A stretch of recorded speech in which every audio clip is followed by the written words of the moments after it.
and pronounce that we are in session. Greetings, everyone. I'm Bruce Sherman. I'm the Advisory Neighborhood Commissioner for the District of ANC 34G, where the Barrett Fields are located. It's my pleasure to welcome you tonight to a conversation with Maret officials and Friends of the Field representatives about the agreement they have negotiated for future operations of Barrett Fields. Our aim tonight is to acquaint community members with the contents of the agreement, give members an opportunity to ask questions, express comments, and have a very informal but informed discussion. If you are on the call and wouldn't mind muting yourselves so that we don't have background noise, that would be fantastic. I want to do a few quick introductions. I want to acknowledge that we will have one or two or more commissioners also on the call. I think Commissioner Grunwald, I see, is on the call. So, Carol, welcome to you. Various other commissioners registered, and I will acknowledge them as they come on. I want to do a quick introduction of those who will be speaking primarily tonight. So let me start with Maret and Trey Holloway, who's Associate Head of School at Maret, and Carolyn Law. And Carolyn, I think your title is Head of Communications for Maret. Is that correct? Do I have that right? That's correct. Fantastic. So Trey and Carolyn, you're here. Trey, did you expect anyone else from Maret to join? No, this will be our group tonight. Dennis had another event that he was attending. Okay, fantastic. And the Friends of the Field group, I see friends, folks on the call, their faces on the screen, led by John Axelrod, who will be speaking tonight, as well as David Patton and Claudia Russell. Jennifer Leonard registered. Jennifer, if she's on, I want to acknowledge her. Josh Kern is on. I want to acknowledge Josh. And I may be missing, going down the list. I think Nancy is on. and Nancy Wasine is on. All right. So let's get started. What I had mentioned to John and to Trey in an email was that I thought what we would do is walk folks through the agreement. I have it up. I'll post it on my screen. We don't have to go paragraph by paragraph, but one of the aims tonight is to allow folks on the call to become acquainted with what's in the document. And as they do, if they haven't already read it, to formulate any questions or comments they have so we can have a good discussion and allow folks to come in and engage with Trey and John and other colleagues from Friends of the Field. So that's sort of the idea. I've got a couple of items for context for conversation here that I'd like to kind of start with that some folks on the call may wonder about, and that is, I've gotten this question a lot from community members, so I'm posing it for various surrogates as well. Why is Friends of the Field the group that has negotiated this agreement with Maret School? We understand Maret School has built the fields. We understand Friends of the Field is a neighborhood group, but why has Friends of the Field taken the position it has taken in negotiating this agreement with Maret? I could answer that question for folks. I won't. John, let me turn to you, and you can answer that question as we kind of help people understand who's at the table tonight and the role that Friends has played. Friends of the Field was formed about 5 years ago when two ANC commissioners invited 6 people to sit down and discuss the Maret plan. 4 of those 6 essentially co-founded Friends of the Field to oppose portions of the Maret plan. We opposed it at the BZA. We opposed it in the Court of Appeals. And obviously we lost all of those proceedings. The issue would be dead, except that Maret made a couple of errors in the actual construction of the field, and those errors led to them reopening the BZA proceeding. We are a party to the BZA proceeding from the initial case, and we have the opportunity to oppose what Maret is doing. But rather than opposing Maret, we took the opportunity to attempt to negotiate an agreement with them that would allow us to improve certain conditions for the community. And when I say the community, I mean in part everybody in the community, but especially the people who were a party to Friends of the Field. We have reached an agreement which has been sent to you. As part of that agreement, when it's signed, we will then tell the BZA that we don't oppose Maret's plan, and we would consent to the issuance of an order allowing Maret to maintain the field as it is with the improvements that we have included in the agreement.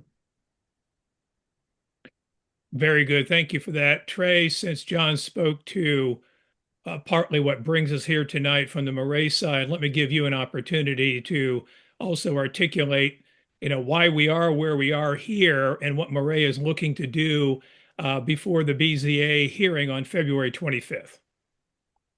Sure thing. I think John gave a really good summary there. Essentially, what we're looking to do next Wednesday with the BZA is be granted zoning relief for the walls to be accepted as they were built. They were built too tall for the setbacks that we have, and so we were kind of given a couple of options about how to remedy that, and one of them was to seek additional zoning relief. So that's, as John laid out, that's what we're seeking. So the idea is to avoid further construction in the neighborhood, any further disturbance of that nature, to try to get this agreement hammered out and get the additional zoning relief. That's the only thing I think I would add to what John laid out.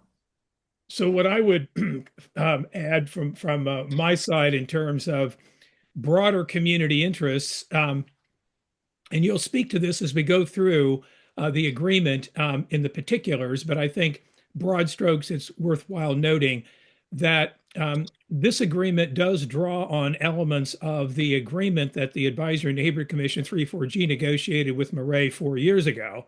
There are still relevant elements of that agreement that have been brought forward into this agreement, and also elements, as I understand it and have read it, that are in the current BZA order. And those elements speak to, among other things, broader community interests. So while this is an agreement between Friends of the Field and Maret, there are elements of this agreement that concern and benefit the entire community. Is that a fair characterization of the document? Yes. Yep.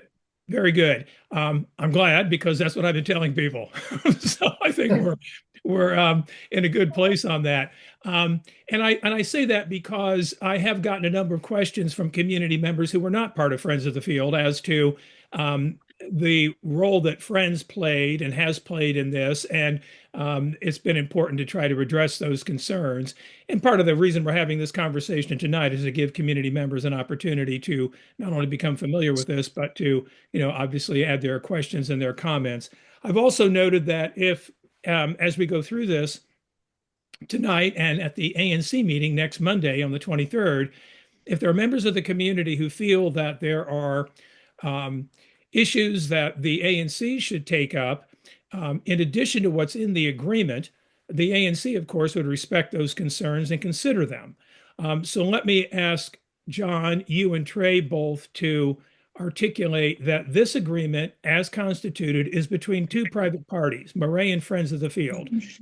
It's not subject to amendment by members of the community or the ANC, correct? That's correct, but the ANC is also party to the BZA litigation and can Right. take positions there. Right. And there are elements in this agreement that concern the ANC. Not a lot, but a few. And you're also asking in this agreement that the ANC ask the Board of Zoning Adjustment, the BZA, to vacate the current ANC Maret. And let me just do a little bit of maintenance here on folks who hey folks, if you can mute yourselves on the call, if you don't mind, that would be very helpful. Hang on one second. Yeah, please mute yourselves or I can mute for you. That's good. Thank you very much. Um, yeah, so I was just commenting on that aspect of the agreement that calls on the ANC to ask the BZA to vacate the current agreement. John or Trey, would you like to speak to that so folks have an understanding that this document that you've negotiated would take the place of the current ANC Maret MOU? We have adopted what we thought were, let's start backwards. The MOU involves a lot of construction requirements and construction protections, which are no longer relevant since the field has been constructed. So we took the parts of the MOU that involve the operation of the field, and we used that as the start of what we call the community service agreement. We've added a lot. We think we've improved it a lot. And there's not much point in having this and the MOU still in operation. This agreement includes enforcement provisions, whereas the MOU had no enforcement provisions. And we saw that as a major defect. So we think we've incorporated the good parts of the MOU and see no reason to have both documents remain in existence. And I Okay. think from the Maret perspective, understanding during the discussions with Friends of the Field that there were concerns about enforceability around the agreement and the provisions in the agreement to provide those assurances via this agreement was something that made sense to us. I certainly talked to people on our side, and the message on our side, when I went and gave everyone the feedback about the enforceability that was being requested via the agreement was, well, Trey, if we're willing to agree, to do it, we're going to stick to our word, and there's no reason we shouldn't feel comfortable with neighbors having enforceability provisions. So, Right. Okay, great. Let me just acknowledge that Commissioner Liz Nagy has joined us as well. Welcome, Liz. And again, Commissioner Kel Grunwald is also on the call. Um, I would add one thing to the enforceability issue, and that is that, hey, Liz, and that is that we learned in the course of the development of this project um, certain limitations that ANCs experience by law. That the ANC, when it executed the agreement with Maret, the memorandum of understanding, was not apparently fully aware of. I was not involved in that at the beginning, so I don't know what the ANC exactly had in mind. But there has been clarification from the Office of the Attorney General that ANCs do not have legal enforcement authority as advisory bodies. So there are inherent limitations when ANCs execute agreements in the context of there being legally binding. So when we then think about an agreement that would be executed for the community's benefit, the issue, of course, of enforceability, as John and Trey have just spoken to, that issue comes to the fore. How's the agreement going to be enforced? Who's going to enforce it? What safeguards do neighbors have, and so forth and so on. The fact that two private parties come together, there is an enforceability element that would be lacking and has been lacking in the ANC agreement. So that's something that's important just to note in terms of where the ANC could have played a role or the ANC might play a role in any kind of future agreements. There's an inherent limitation there. Okay. By way of introduction, then, anything else, Trey, John, before I pull up the document on the screen and we kind of walk through it? Anything else you guys would like to add? I'm ready. Okay. Members of the community, before we jump into the nuts and bolts of the agreement, does anyone have a question or comment about what brings us tonight? Any particular issues? Hey, Dan. Thank you. Dan Birdneck, go ahead. Hi, can you hear me? Yep. Hello. Yeah. Hi. Thanks everybody for working on this agreement. I know it Trying to takes a lot of listen work. to a Zoom meeting. It's Hey guys, if I'm I ask everyone to mute if you're talking. We can hear you. Just mute yourselves or refrain from talking if you don't mind while we're taking questions. Go ahead, Dan. Yeah, sorry about that. So thank you everybody for all the work that you put in this contract and this agreement. Just I reviewed it and there's a couple typos that are kind of ambiguous. I want to bring it up. I don't know if this is at the right time or you want to leave it to the end. I just don't want to miss opportunity to speak about it, Bruce. I got it. I'll tell you what, hang on to any typos or technical corrections until we kind of move through the document because we may see some other things that we want to bring to Trey and John's attention and the group. But did If you you'll send me an email with typos, I Yeah, I will think fix that. it's about Saturdays and Sundays. It's not very clear. It kind of contradicts each other. You going back? And yeah, and the enforcement definitely. I want to make sure that the enforcement there's time limits and it's pretty vague the language. So I want to make sure that immediate neighbors are compensated or indemnified for any kind of activity that may occur or any damage. So I'm happy to follow up later. Yeah, but Dan, let's get these out because other people in the community may have questions as well, and I think they would be enlightened by your questions. So we'll come back to those. Um, Okay. thanks. In terms of though any kind of broad strokes issues, what brings us here tonight, anything like that that anyone would like to ask about before we jump in? Okay, and if along the way you'd like to ask a question, make a comment, just raise your hand and just hit the raise hand button at the bottom of your screen, and I will bring you in. Okay. So I'm going to bring up the document. You can see it here, and I will enlarge it a little bit. Trey, John, which of you would like to kind of be the narrator of this as we go through it? Ray, do you want to do it? You're muted, Trey. I am happy to do that. Like I have some notes in front of me. They may or may not be in chronological order. So as you kind of scroll through the pages on the agreement, I may be hunting a little bit for certain things. There's just some things that I think are kind of like the highlights that people may be interested in. So we'll kind of Okay, I tell hopefully you we'll what. kind What I would, I've of course read the document and familiar with it. I think sections that concern community use hours, yep. field operations, transportation, parking. There are some pro forma things here at the outset in terms of the whereas sections. Yep. But Trey, maybe just go ahead and start where you would like, and I'll find the relevant parts of the document. Okay.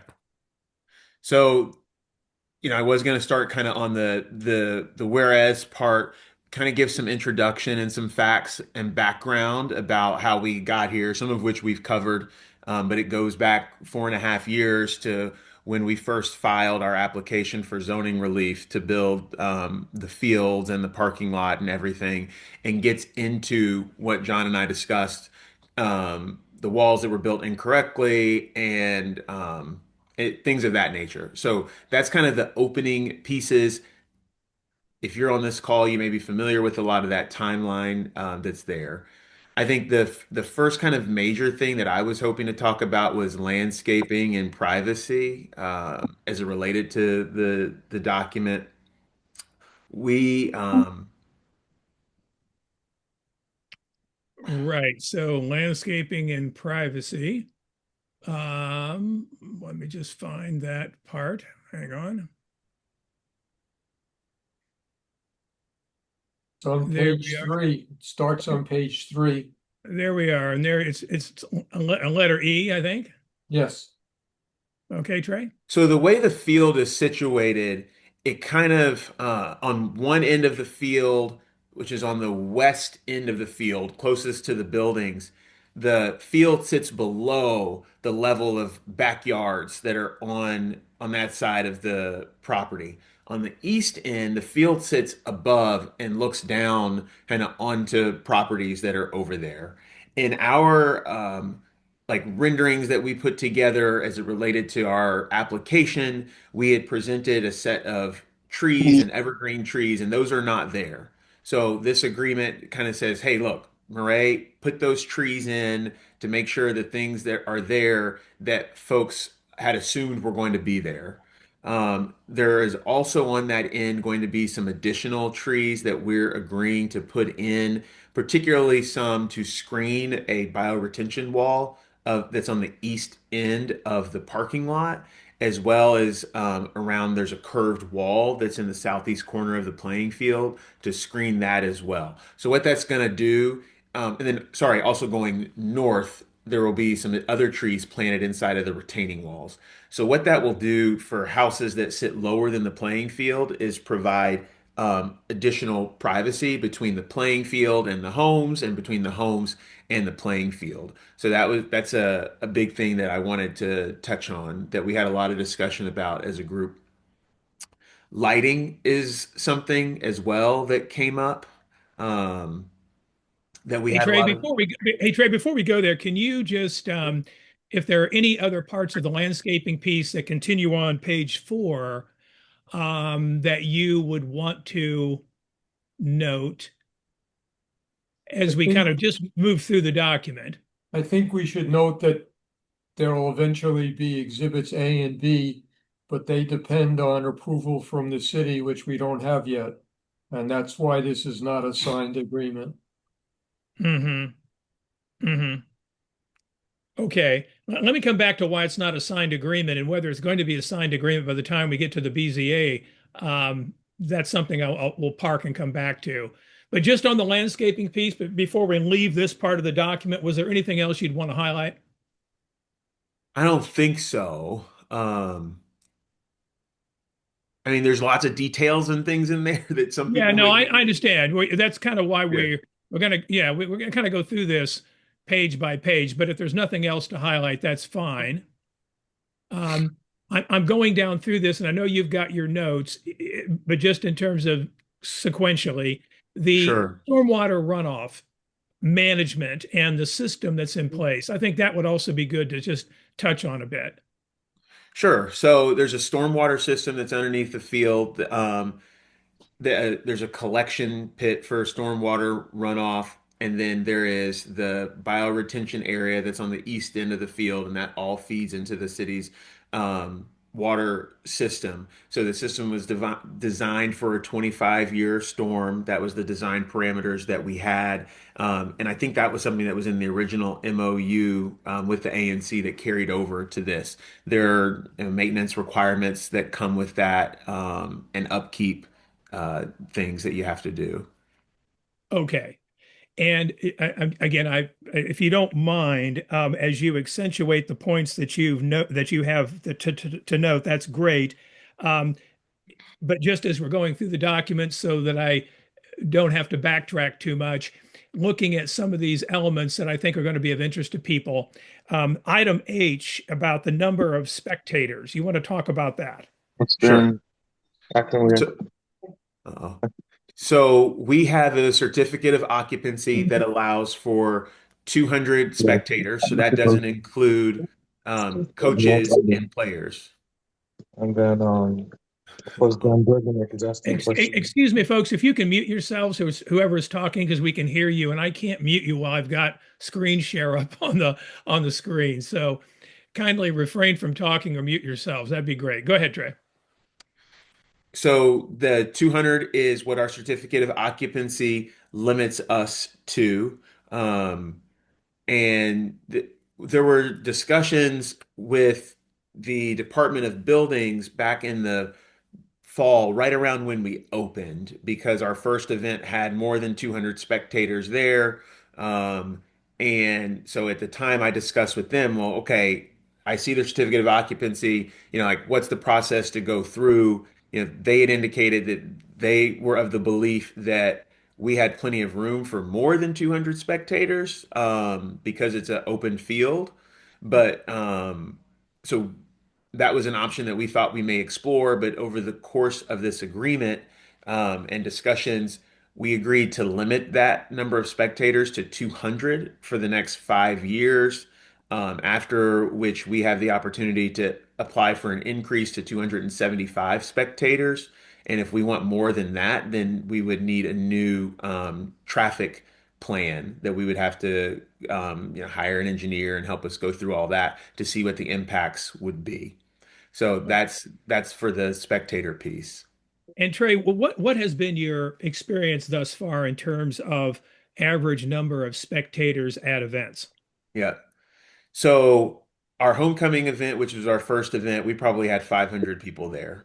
We had a lot of people there. Then for follow-on events, I would say for football games, we have probably been in the 150 to 200 range. That's where we've been when we played our big rival, Sidwell Friends School. I did a count right at the beginning of the third quarter or so, which is kind of peak attendance. And I think we were right below that 200 number. For most of our other events that we had, so we had soccer games there throughout the fall, we are talking about 50 to 75 spectators. And so the majority of our events will be, and events being games, that's the number that we'll be in. Our Okay. interest in limiting the number of spectators is based on our experience with the opening game, the homecoming game, and the traffic impact of having more than 200 or 275 spectators. That's the reason that an increase in spectators requires a new traffic plan. Right. And that would not be earlier than 5 years from the date of the agreement, if Not Maret sooner wished to. than, yes. Correct. Okay, fantastic. Just going down the document, lighting, Yep. right? I know that's of interest to certainly nearby neighbors. Yep. So there was a provision in the original MOU that said there won't be lights on the field except for security lights. Um, so that carries over to this agreement. So no lights to light the playing surface or to illuminate that on a permanent or temporary basis. Um, and that continues to make sense to us. Um, the parking lot lights, we actually, our director of facilities went over in the last week or so and uh, kind of set that up so that it's not shining bright like it was before, because those bulbs were pretty bright. We didn't feel like we needed that, level of lighting there. And of course, I think neighbors were concerned about that and expressed how bright those lights were as well. Okay. All right. Fantastic. We're going to come on to on page 6 the use of the fields, access to the fields by the community.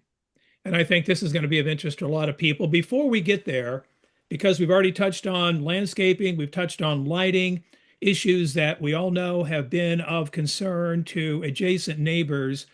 Would any of the adjacent neighbors, namely Nancy Voisin, member of Friends of the Field, and Claudia Russell, also want to say anything, because you have been, obviously, since your properties abut the fields, you've been concerned, obviously, about the vegetation, the plantings, and so forth, and the lighting. So, Nancy or Claudia, would either of you wish to say anything? Well, Hi, oh, Nancy, go Claudia, ahead. go ahead. Go ahead, No, Claudia. Nancy, your job. Trey has touched on the issues, some of the issues that were extremely important uh, individually to me, but also touched on one that really I do want to highlight is such a benefit to the community, which is the piece on no lights. Bruce, you did mention previously the Attorney General's determination or clarification of the law with respect to the ANC being able to enter into enforceable agreements. So, what we had before this agreement was, yes, an MOU that said no lights, and Trey has just noted that, but no ability on behalf of anybody in the community to enforce that agreement. So now we have something, of course, it benefits me. I'm really close to the field, but also the entire community. So it's something that we're really very happy about.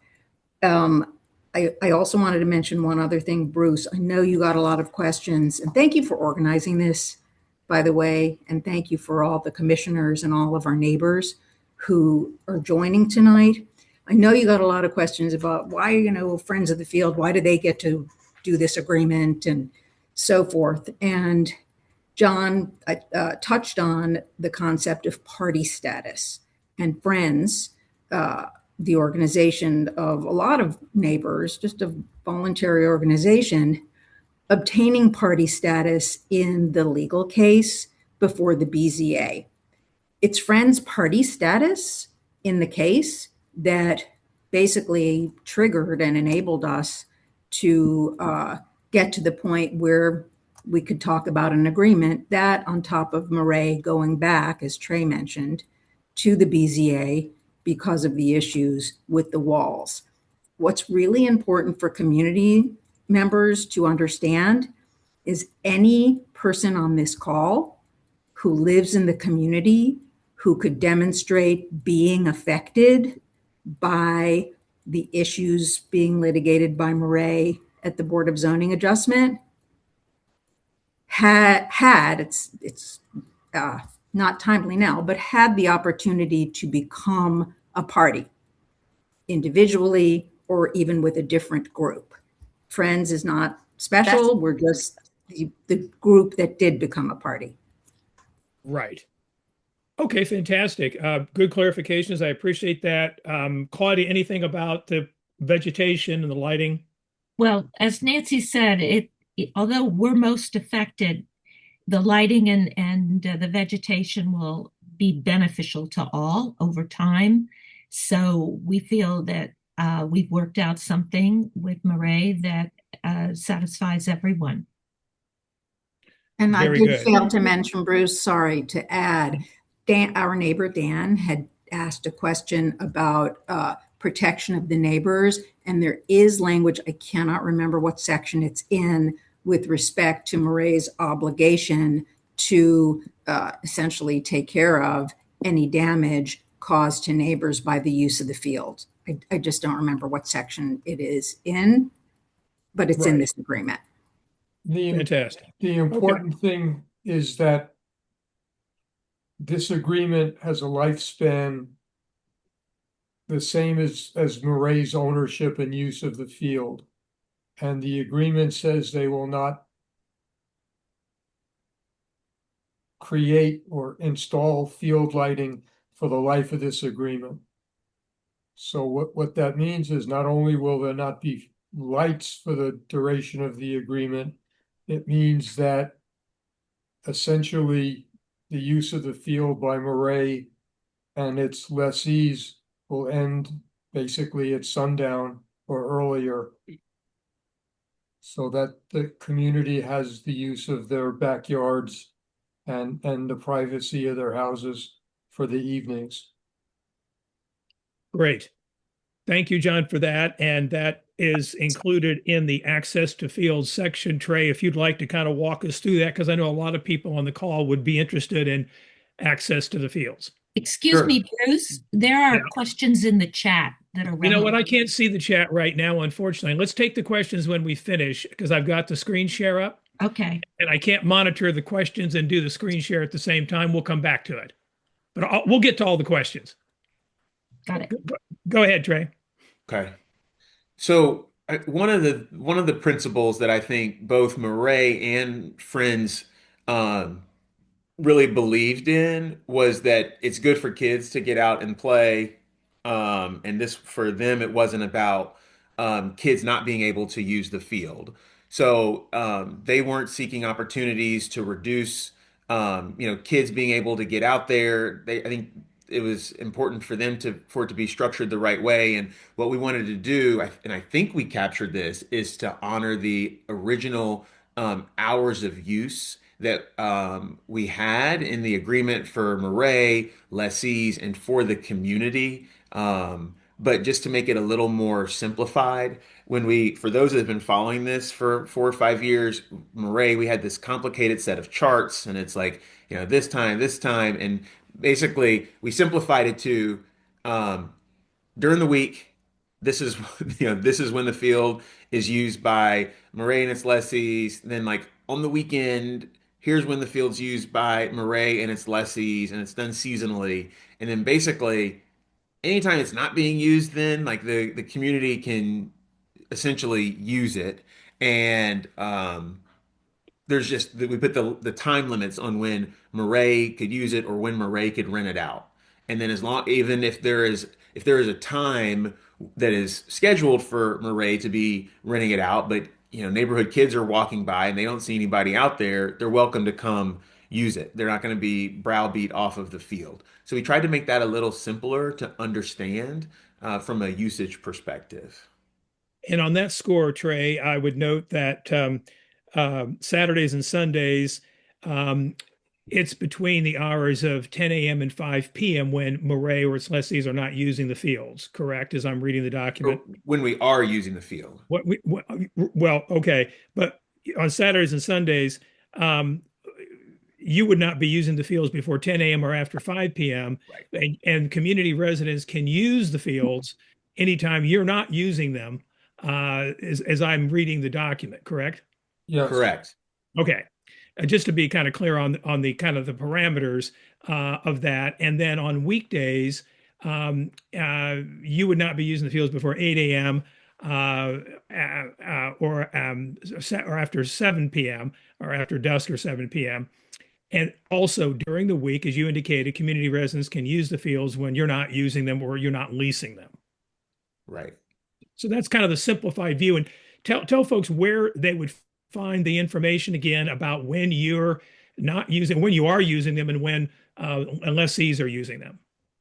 So on our website, we have our athletic game schedule posted there. I would say during the weekday, for example, we will use the field like all of those times because that's when we do practices. So, for example, in the spring, we're playing boys and girls lacrosse, baseball, softball. Like every day of the week, we're going to have a practice there at the field. On the weekends, though, is we frequently have games scheduled. Not every weekend, though, and that'll be posted on our website what our game schedule is. Mm-hmm. But they'll also post the times that lessees are going to be using the field. So Right. that people who check the website will know when it's available to the community. So one of the things that that I do is circulate a regular newsletter to people with lots of other alerts to the community on issues that come up. I would want obviously to continually mention this to people so they're aware, and to familiarize people with the website so that they know where to go to find when the fields are in use. And I will certainly do that. I also wanted to note something that I've read in the agreement, which I think is important to stress. The fields are not to be used, if I understand this correctly, by adult leagues in the free time. Is that correct? Right. Not adult leagues, but adult teams. Adult. Okay, so let me just get clarification on this. The agreement reads on page 7, and I've got page 7 up here, and I'll come over a little bit. You'll see at the very top, Maret shall not permit organized adult games at any time. Is there anything, can you flesh that out a little bit? Sure. When we started negotiating with Maret 5 years ago, one of the 6 people that the ANC appointed to this committee said that he would bring his adult soccer teams to play on the field Sunday mornings. And first of all, he wanted to play earlier on Sunday mornings than anybody was going to be using the field. But we believe that the field should be available to children, not to adults. And that's the origin of this sentence. Okay. Trey, has Maret gotten from any of your constituencies any pushback on this aspect of the agreement? No. Okay. Okay. I asked because I've had the question come up, not a lot, but by some members of the community who've wondered about use of the fields precisely for adult games. And I think it's important, and I note what the agreement says, and I think this is going to be constructive to clarifying who's actually going to be using the fields. Trey, tell me how will Maret monitor use of the fields to have the use be consistent with the terms of the agreement? Yeah. So we won't always have somebody there. So, we will frequently have people working there, particularly in the spring and the fall. But like on a Sunday morning, if somebody shows up at, you know, 7:30 a.m. trying to play an adult game or something, we may not have somebody there, right? So, and that's something that we talked about during the discussion is like what our physical presence may or may not be at all times at the field. It is, like an open space like that. But if we get reports, we'll certainly take action on that. Because as John said, Murray also believes that the field should be for kids. Um, and that they're the ones that should take precedence. I mean, we're a school, we're designed to serve children, and so that's our belief, our strong belief as well. Okay. I'm mindful of our time and I want to make sure I get to all the community questions. So let's do this. One of the big sections in the agreement has to do with transportation and parking. I don't want to go through all of it, but Trey, if you wouldn't mind kind of walking us through the core elements of the transportation and parking piece, and then I'll drop the document from the screen and take folks' questions. Sure. So there were a lot of transportation and parking provisions that migrated from the original MOU and related to our monitoring of traffic and parking at the site. Some things that we started needing to take a look at from the fall and now into the spring to understand um, is what we projected during our zoning hearings matching up with the reality now that we're out there. One of the things as well that's in there is talking to DDOT about what kind of traffic study may be needed now that the field is actually operational, right? There's the theoretical and now there's the actual now that we're there. An additional look at that, may be warranted, and we're willing to lend our voice to say, hey, we think it might be reasonable for you all to take a look at that.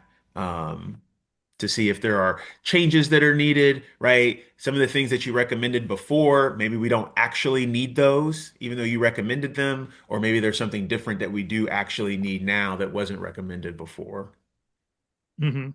And with respect to monitoring parking issues, which um, were prominent during the homecoming game October 3rd when you launched, because as you noted, you had a lot of people come. That was a kind of a one-off occasion. Since then, the parking issues have not been as severe. Could you reflect a little bit from a Ray side about parking and how you have experienced this and what you've heard from folks in terms of parking? Yeah, I certainly can. Um, After that experience with the homecoming event, we sat down as a group and brainstormed a bit. What more do we need to send to our folks about attending the site, parking at the site, how you're interacting in the neighborhood? Because our folks, we want them to know and understand that we have expectations of them as Maret community members when they come to the fields. And so we had designed a series of communications to go out to them as they came to subsequent events. And I think we'll make that part of our regular practice, because what was experienced by everybody that day is not how we want to show up in the neighborhood when it comes to people not parking where they're supposed to, or people doing unsafe behaviors out in the streets. That's something that makes everyone skittish and puts people at risk of getting hurt. And we want to avoid that. So that's going to be our approach to it going forward. I think we certainly will. I work closely with our athletic director when we have large athletic events on our home campus in Woodley Park, and I think we'll be doing the same as it comes to events here at Barrett Fields. Okay, so just to recap on the transportation piece, since in the agreement it goes on for 2 or 3 pages, you will be asking DDOT, as you just indicated, to take another look at the transportation, parking, the overall situation in the on Nebraska Avenue in particular within 10 days of the execution of this agreement.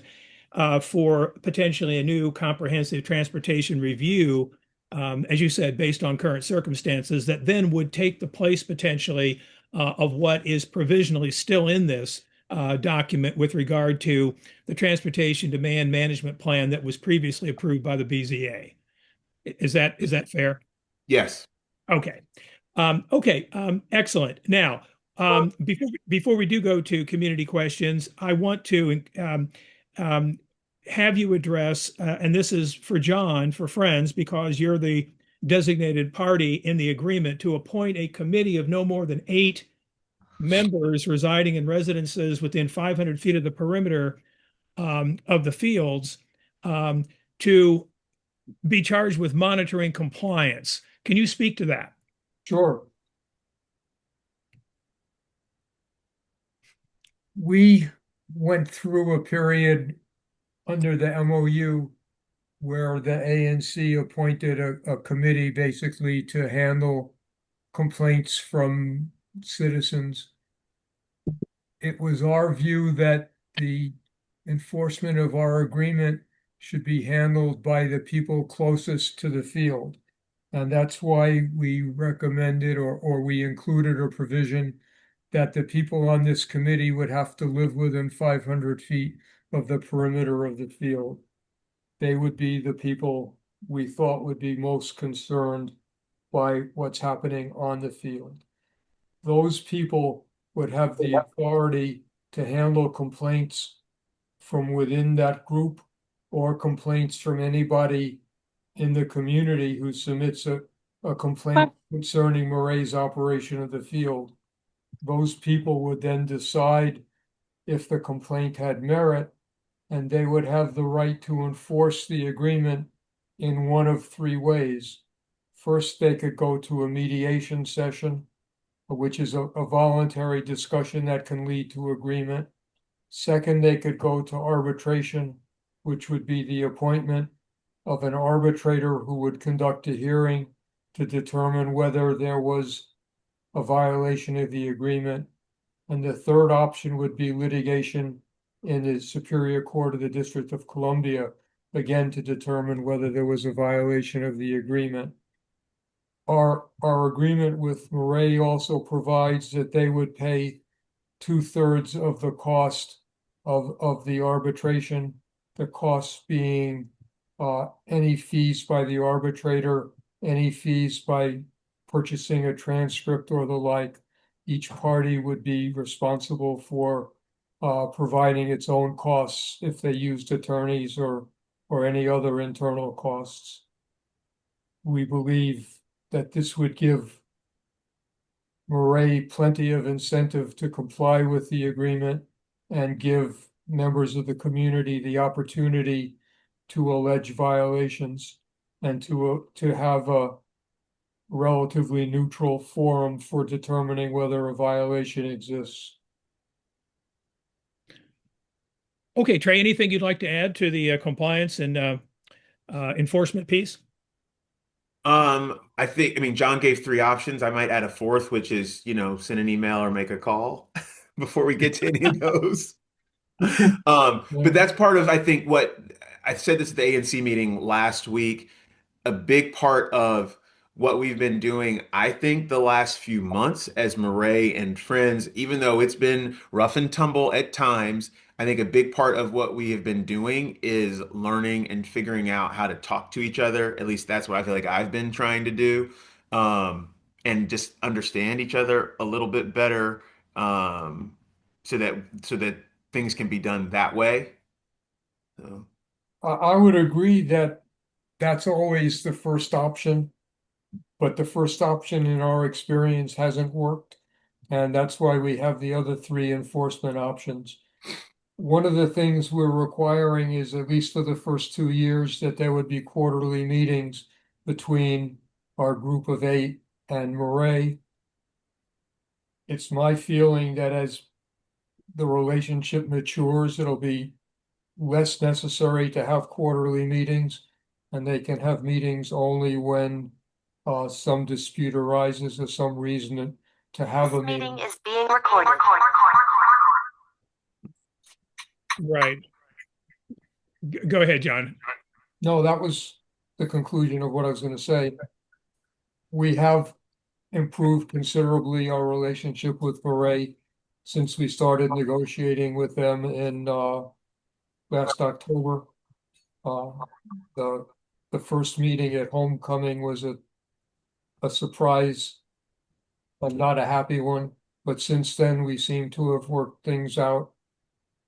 I would have to say, to my surprise, we worked out a number of things that I thought would be more troublesome.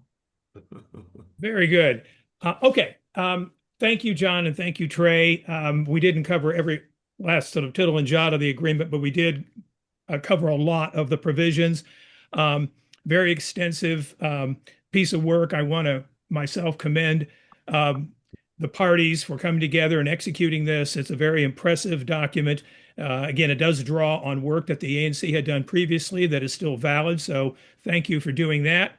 And now I'd like to go to questions. If you have questions, please hit the raise your hand button. I'll go to my colleague Carol Grunwald first, and then to Will Singer. And before Carol, I go to you, I want to acknowledge that Commissioner Peter Gosselin has also joined us. So we have Commissioners Grunwald, Gosselin, and Nagy on the call. Go ahead, Carol. Good evening, all. I was concerned about one thing here. Please correct me if I'm mistaken. I understand that Maret and those to whom Maret will be leasing the fields will use the field all week and some weekends, and that there will be no use of the field before 10 a.m. or after 6 p.m. on any day. If that's correct, it seems to me that community kids will not have much of a chance to use the field. Could someone address that for me, please? Thank you. One of our objectives was to increase the amount of time available to the non-paying community. The problem was we had the MOU, which constrains us in limiting Maret's use of the field or right to lease the field. And we had the BZA decision, which endorses leasing of the field. And so we were pretty much stuck with that. So can Trey Holloway explain exactly when neighborhood kids can use the field, please? Sure. Yeah. So, I mean, on the weekends, so during let's call it during the school year, on the weekends, before 10 a.m., after 5 p.m., those are times where the field will be available for community kids to use. An important thing to note, and I think those that live close in around the field would tell you, absent the last 3 weeks because of the snow and everything, is that the field's not really in use on the weekends or even that much after school during the week. And so I think there's a natural ebb and flow during the seasons of when the field is also available. And one of the points that I've made in a few different forums is that the 10 a.m. to 5 p.m. on the weekends is certainly Maret use.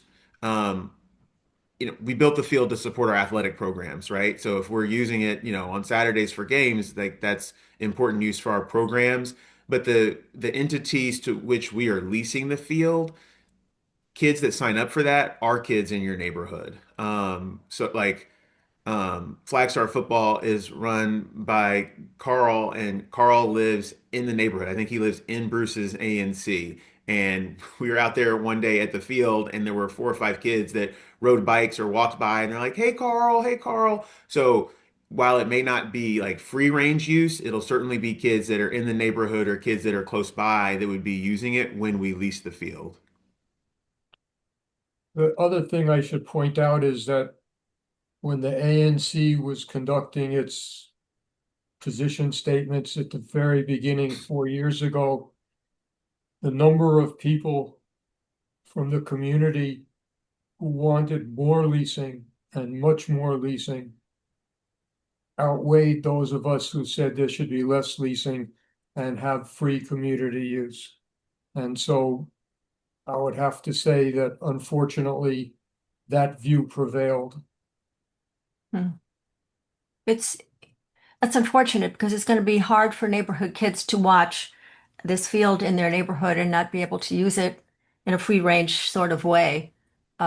if Maret and its lease and the people who are leasing use the field up until 5 p.m. and then there's no use after 6 p.m., the kids have all of 1 hour to play on the field. I agree with that. We, we proposed more time and didn't get it. Where's the part that it says no use after 6 p.m.? Yeah, let's take this opportunity to clarify this to the best of your abilities, both Trey, you and John, who written and John wrote the agreement. Um, Anything further that you can add to clarify community use? Well, let me ask this question, Trey. Based on what's in the agreement now and the hours that Maret intends to use the fields or would intend to make the fields available to lease, roughly, is there a number you could put on it? How many hours per week do you think would be available for just straight up community use?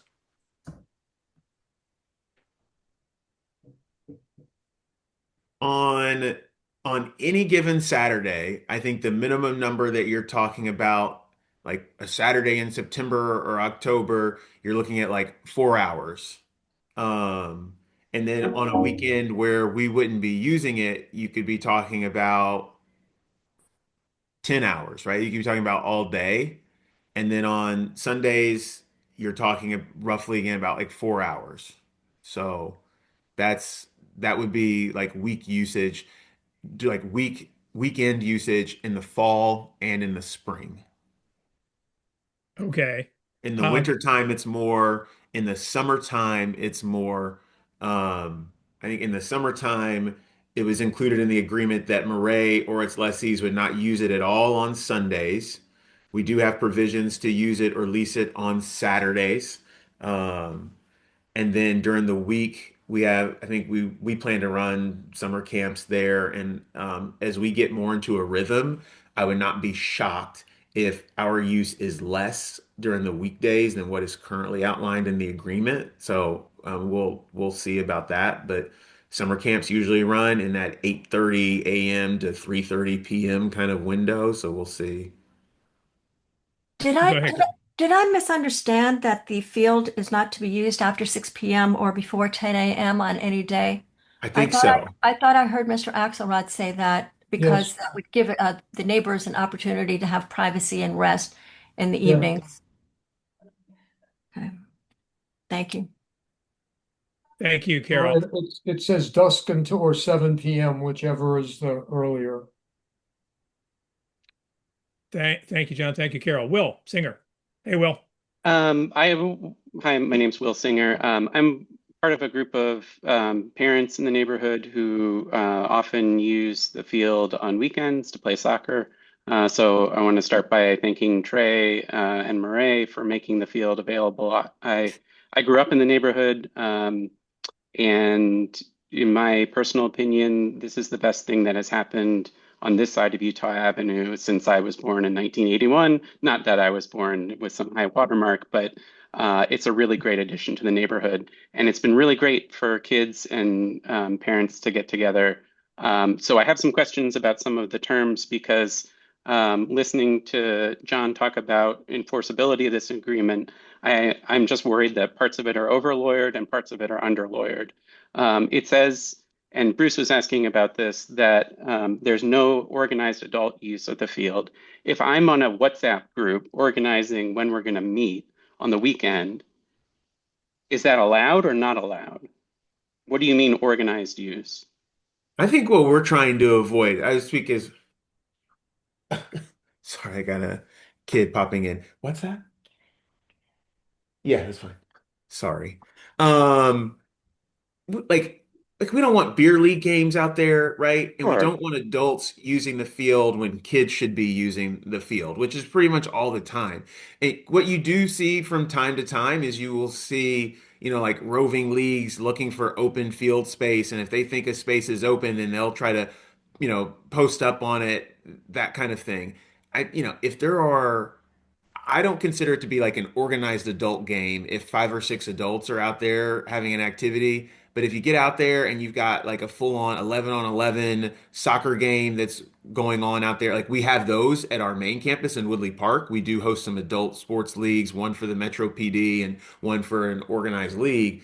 That's the kind of thing that we're not looking to have out there. But Trey, everything you just said is reasonable, but you're not going to be the one enforcing this agreement. It's going to be a group of people who live within 500 feet of the field.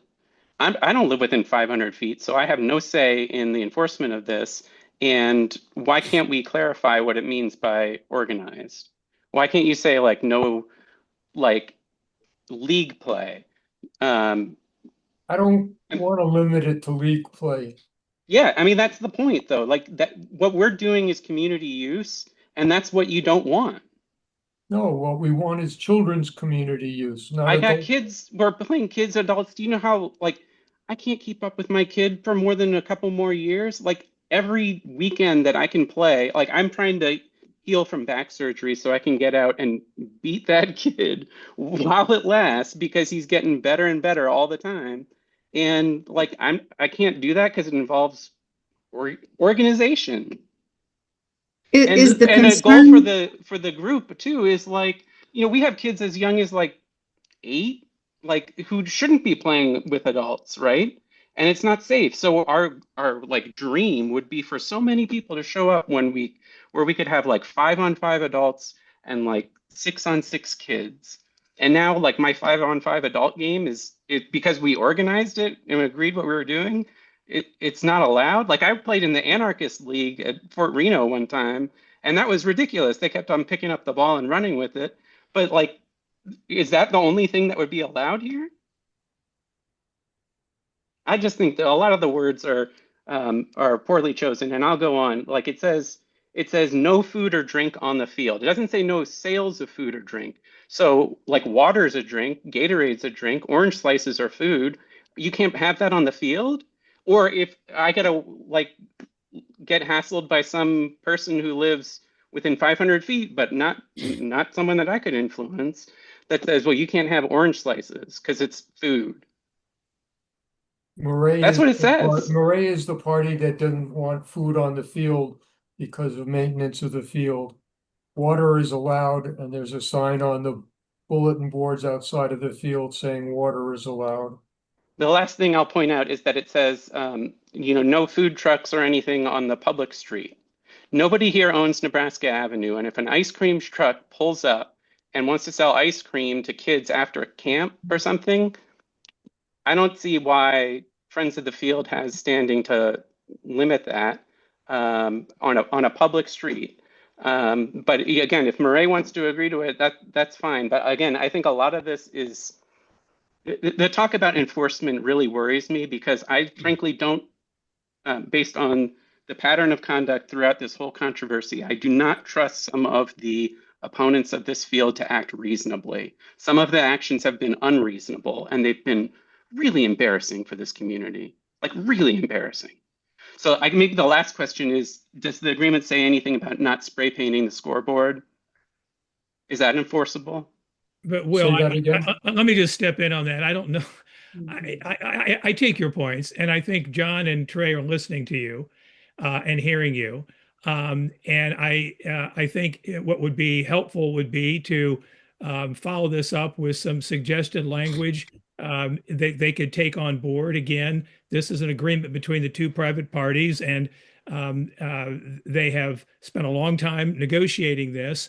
But I would encourage you to give them input, areas where you would change the language, things you might suggest that could be clarified. I think that's all to the good. I think the spirit of this agreement is precisely to get past the past acrimonies. These two parties come together now in the spirit of this agreement is a net positive, I think, for the community to address some of the issues, Will, that you allude to, because there has been a lot of acrimony and ill feelings about this, and I think most folks would acknowledge that.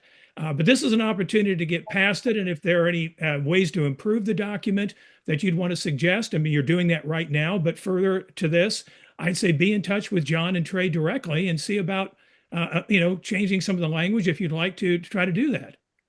Well, Does that make sense? yeah, I'm very happy, Bruce. Again, like you invite this, you hold this public meeting for the community to attend. I appreciate it. I just want to say that, like, Maret's been a great neighbor from my perspective. I don't live adjacent to the field, but they've been great for this community, and the grief that they've gotten is very unsettling. The fact that Trey is still here and so patient and working with every one of these requests is something I really admire. But Well, this is an attempt, as I say, to, as I understand it, between the parties. The ANC has not been directly involved in this. It's been Maret and Friends of the Field negotiating this agreement, but drawing on work previously done by the ANC, as we've said, is absolutely an effort to have a harmonious, productive, beneficial relation for everybody in the community going forward. If it could be strengthened or clarified in certain ways, I think folks will listen to that, Will. okay, great. Let's not over lawyer it. Thanks very much for indulging me. Can Fair I, enough. can I say something, please, just real quick? Yeah, I Sure. mean, specifically, I want to reply to that, Will, and thank you. The I understand your part about the trust, right? Like, it is hard for me to trust too. And one of the things that I think we've kind of come to over these few months is the Friends of the Field folks have said, well, you know what, Maret, we feel like it's hard to trust you. And I've tried really hard to listen because they feel like there are things we said we were going to do, and they feel like we've missed on that. And so, like, I want to be humble enough to listen to that. And they've given me an opportunity to express my frustrations in times where I feel like I've personally been treated unfairly in calls like this. And so we've had the opportunity to do that. And it is, yes, it has been hard for me. I want to recognize that it's been hard for them. But I think I just want you to hear from me as the Maret representative that I do believe in my heart that both sides are trying to work towards something where it's not going to be some sort of punitive system where somebody's going to be looking and, do we want food on the field as Maret? No, not really. Like, am I going to get bent out of shape if people have orange slices when they're playing soccer? No. And I don't, I believe in my heart of hearts that Nancy's not going to look out her window and say, I see people with orange slices and yell at people, right? It'll take us time to all get there and get those feelings back, but I think we can do it. That's what I wanted to say. Thank you, Trey. I want to go to Nancy, then Jennifer. And by the way, Thanks. folks, it's 8:07. We're past the time that I had designated, but this is a good conversation. I'm happy to stay on as long as anyone would like to. And Trey, if we can ask your indulgence, and John and folks to hang on as long as community members have questions or comments, that would be great. Thank you, Bruce. Thank you, Trey, for those words. Very much appreciated. And also, no, I'm not going to be calling anybody, especially you, about orange slices. I did want to say we're turning the corner with acrimony in the rear view mirror. That is the goal, and that's been the goal. And we've had some fantastic discussions and interactions with Maret, and also some neighbors who kind of came later to this whole process, weren't involved in the original BZA and the original litigation at all, who have made incredible contributions to getting there. And I want to recognize my neighbor, Jennifer Leonard, who's got her hand up, and also our neighbor, Josh Kern, who I can't see on the screen. I think he's still here, as two of those folks. What I wanted to say, though, in terms of adult use of the fields, there has never been acrimony about that. I would say since day one, that was always a point that Maret and Friends of the Field, folks who were opposed to various aspects about the field, the size, for example, never disagreed on. We always understood the field is for kids. You heard Trey say Maret built it for their athletes. You may recall when the ECC was talking about reopening that there was a huge emphasis on the kids of ECC and benefiting those kids with this field. And you may recall a lot of discussion about field shortages for kids. All of the lessees, and this is nothing new actually, are DC youth sports leagues, not adult anything, youth sports leagues. So I just wanted to close the loop on that topic. You'll also notice in the agreement, I think it's the last whereas clause in the introduction that kind of sets the table for the entire agreement. The parties decided to mention that among the other interests of this agreement, such as the restoration of privacy of their real property to the neighbors that live close to the field, was sports for kids.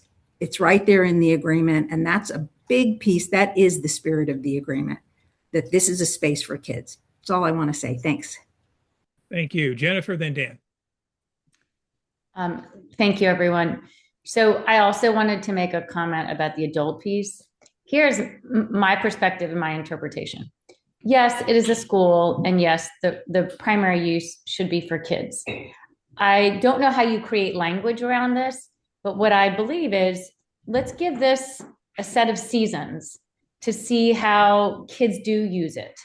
Because what I think we don't want to see happen is a group of adults saying, hey, let's meet at 10 at the field. And then regularly that starts happening, and kids know, oh, those adults are there. That soccer group of dads are there every Saturday at 9 or whatever. They feel intimidated, so they don't want to go. Or if they go once and they see that. So I wonder if we give this a set of seasons to see how use of the field evolves, especially by way of encouraging neighbors and kids to use it, and then come back to it and see if there's a way to say, okay, we certainly want a dad to go kick the ball with their kids. So it's not excluding that. I think what it is trying to avoid is groups of adults, particularly men, who can look intimidating. And what I mean by intimidating is intimidating to other kids who may feel like, oh, I don't want to go on. There's a group of adults there. That's just my thought. Thank you, Jennifer. Dan. Yeah. Again, my name is Dan. I live right behind the goalpost on Utah. So I can see the field from my window right now.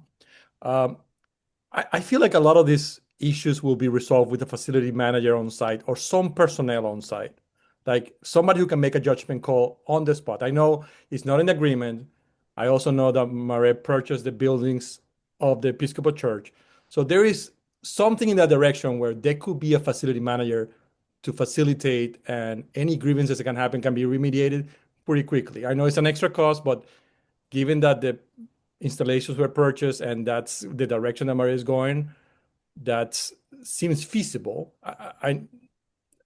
Why couldn't that be included in the agreement, that have somebody on site? For example, I called the police department about 4 months ago. The fields weren't open.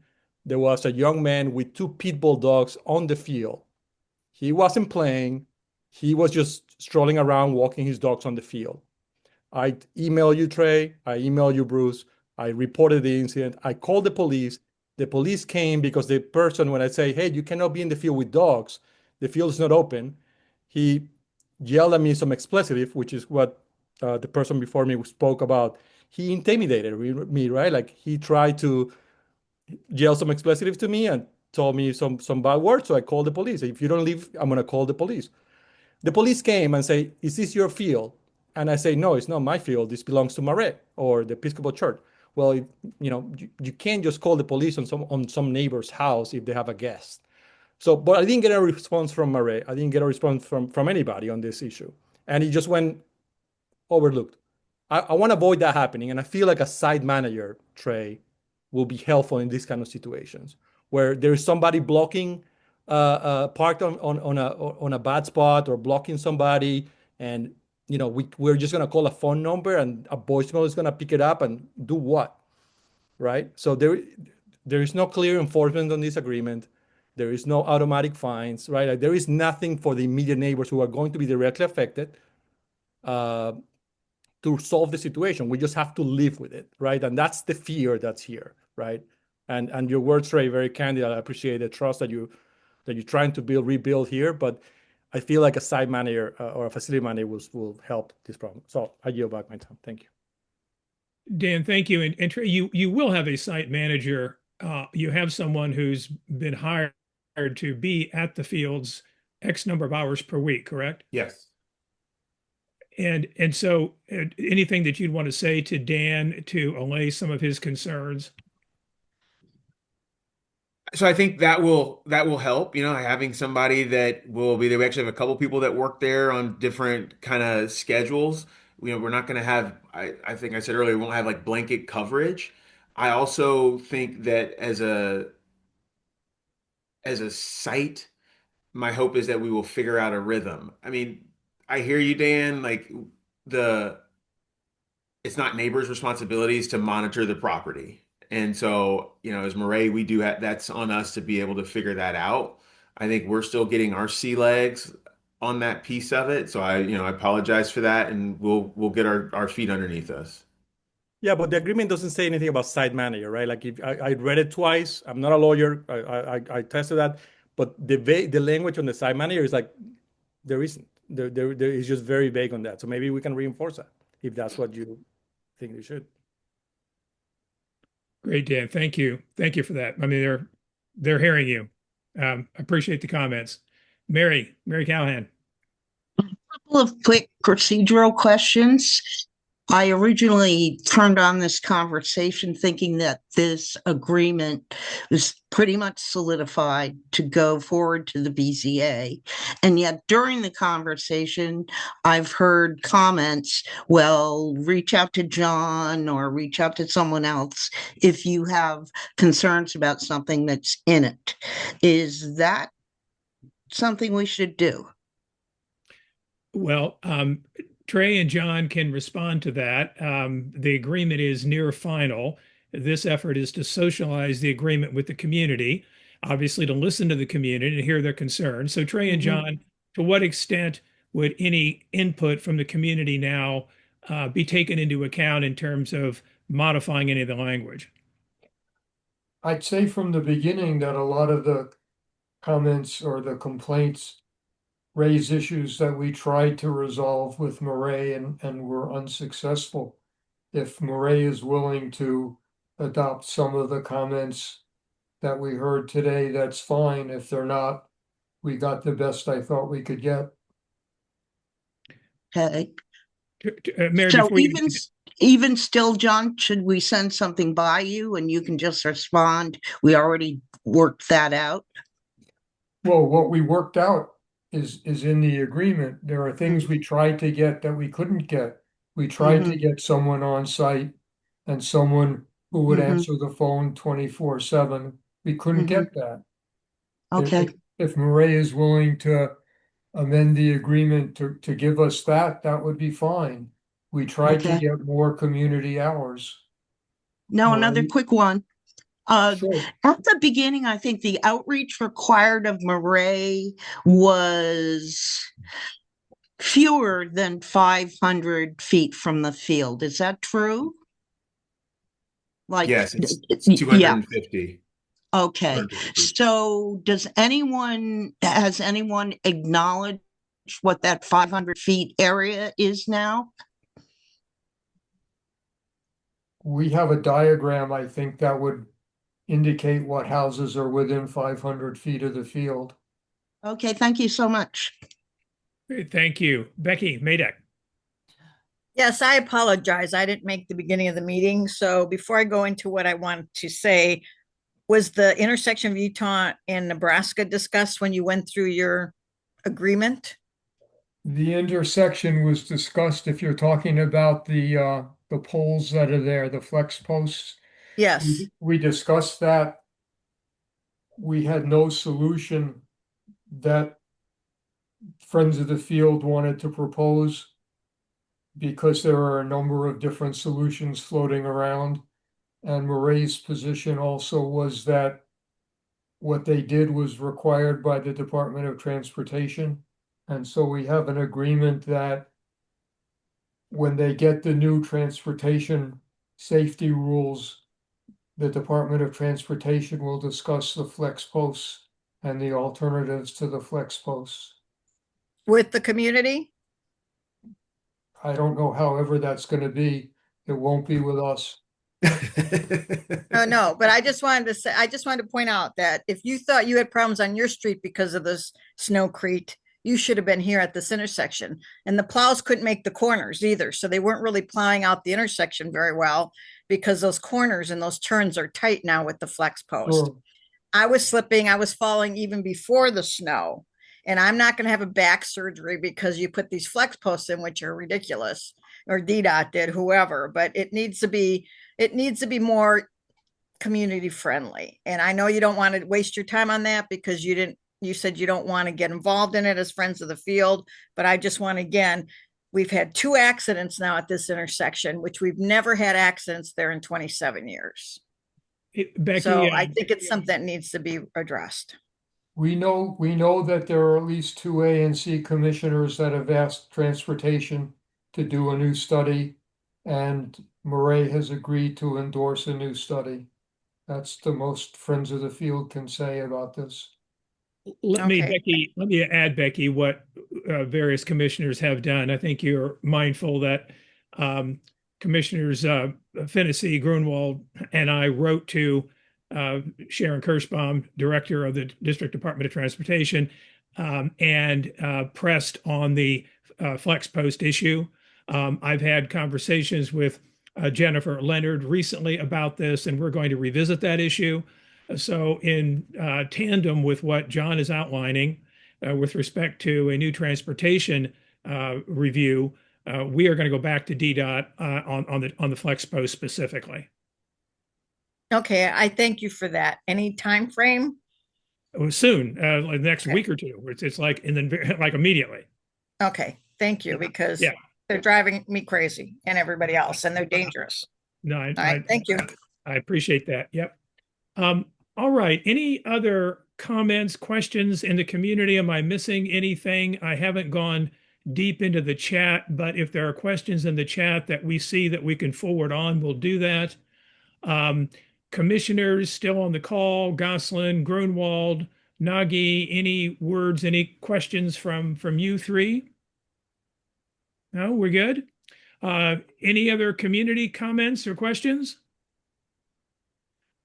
All right. Well, at 8:20, there was one. I'm sorry. There was one about could the field be available at sometimes in the summer for non-athletic purposes. That's something that we've thought about. It's something we've done at our Woodley Park campus with the Woodley Park Community Association. So as we get more settled into this space, I think that's something we'll certainly explore. It's an idea that we've had. Right. Okay. All right. Well, simply next steps, just so everyone understands. This agreement has gone to the ANC. The ANC will take this up at our next meeting on Monday, February 23rd. The ANC, as we noted, is party to the BZA case, and I will be preparing for consideration by the commission, my colleagues, a resolution that looks to support this agreement and have the ANC be supportive of the work that Friends and Maret have done. That conversation will happen on Monday night. Members of the community, of course, are always welcome to come to our meetings and ask questions and make comments. There'll be ample opportunity for that. If anyone wishes to reach out to me directly about this, please do. But in particular, reach out to Maret, to Trey, reach out to John Axelrod, representing Friends of the Field or members of the Friends of the Field group, and express any views that you have. I would just, again, hark back to something I mentioned when Will was speaking. The effort here, and Nancy Boisin referred to this, and Trey and John have also spoken to it. The effort here is to turn the page. It's to start a new chapter in the community with the relationship between the community and Maret. And I am grateful to the neighbors and to Maret for spending several months since October negotiating this agreement to try to come to terms with respect to how the fields will be operated going forward to create the most harmonious relationship possible, respecting the interest of Maret, the sports organizations using the fields, the community members who wish to use the fields, and also the neighbors who live adjacent to the fields, so that all of those interests can be respected and harmonized to the maximum extent possible. It's taken a lot to get to this point with this agreement. I recognize that.